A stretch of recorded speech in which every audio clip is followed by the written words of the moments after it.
Salut, c'est Christophe, bienvenue dans la vidéo du jour. Alors aujourd'hui on va parler des essais en Australie, ce qu'on appelle plus communément ici les trials. Alors si tu es déjà en Australie, tu as déjà probablement entendu parler des trials. C'est une étape un peu impérative si tu veux avoir un boulot ici en Australie. Il faut quasiment à tous les coups passer un trial afin d'avoir un job.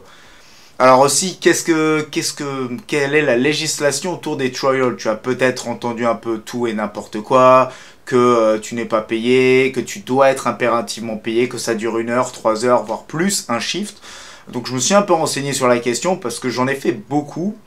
Et j'ai eu des trials de 1 heure, de 2 heures, de 3 heures, des trials payés, des non payés.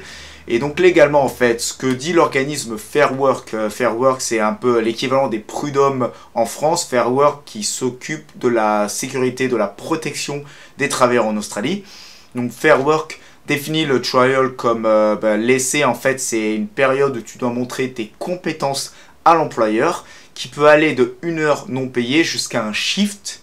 Par contre, voilà, il y a la notion de compétence qui est très importante, c'est-à-dire par exemple, si tu es mécanicien et que tu as passé un entretien et que le chef veut voir si vraiment tu as les compétences, par exemple pendant 1 heure ou deux, tu vas travailler avec un mécanicien sous la supervision de quelqu'un. Alors ça c'est super important aussi.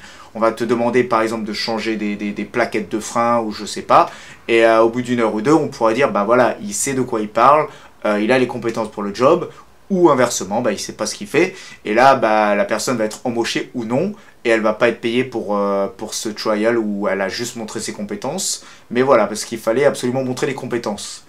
Par contre, l'exemple B, si par exemple, toi, tu fais demain un essai comme kitchen hand dans un restaurant et que on ne te demande pas forcément de compétences particulières, il faut juste, je sais pas, changer les sacs poubelles quand ils sont pleins, laver la vaisselle, aider les cuisiniers à couper les légumes par exemple, et que tu fais un essai qui va durer 5 heures, voire même 8 heures, et que après cela, tu n'as pas le travail, et qu'en plus de ça, on te dit que tu vas pas être payé, là par contre, on tombe dans l'illégalité, c'est-à-dire que tu as fourni un travail productif pour l'employeur, qui nécessitait pas forcément de compétences particulières et tu n'as pas été payé pour ça. Donc là, dans ce cas-là, c'est clairement de l'abus et tu peux le réclamer à Fair Work, par exemple, si tu trouves que tu as été lésé. Moi, dans mon cas, personnellement, j'ai vécu un peu tout, c'est-à-dire que j'ai eu des essais, alors en majorité, tout le monde te dira ici qu'un trial, ça dure en moyenne, on va dire 3 heures, non payé. Voilà, au-delà de 3 heures, si t'es pas payé, ça commence à être un peu abusé.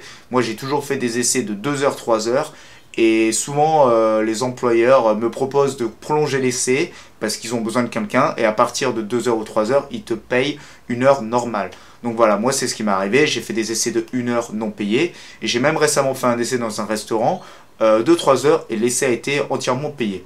Donc voilà, donc au final, ça, c'était même une bonne nouvelle.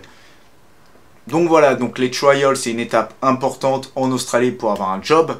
Donc il faut bien que tu saches la loi si tu te sens lésé parce qu'il y a eu des abus dans beaucoup de cas, des restaurants qui tournent sur des trials, c'est-à-dire qu'ils prennent beaucoup de gens pour faire des essais, ce qu'ils appellent des essais, et ils les font tourner sur des shifts de 5 heures, 6 heures. Ils leur disent ah on vous rappellera, on vous donnera des nouvelles, et ils les rappellent jamais.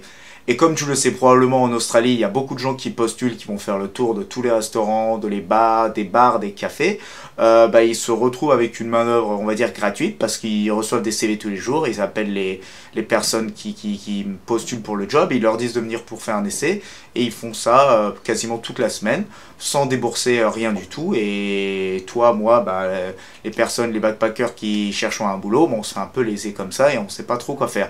Donc dans cette situation-là, si tu te retrouves à faire un essai de 5 heures non payé et qu'en plus tu as personnellement l'impression d'avoir fourni un bon travail, là clairement il faut contacter Fair Work. Sinon, dans la majorité des cas, un trial ça dure environ 3 heures, donc jusqu'à 3 heures maximum non payé si tu es dans la restauration, si tu es comme waiter, donc c'est-à-dire serveur, kitchen hand ou cook.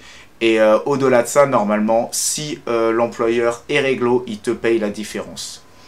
Voilà, j'espère que ça t'aura aidé, et puis je te souhaite bonne chance pour toi si tu as un trial pour la suite. A bientôt pour une prochaine vidéo, salut!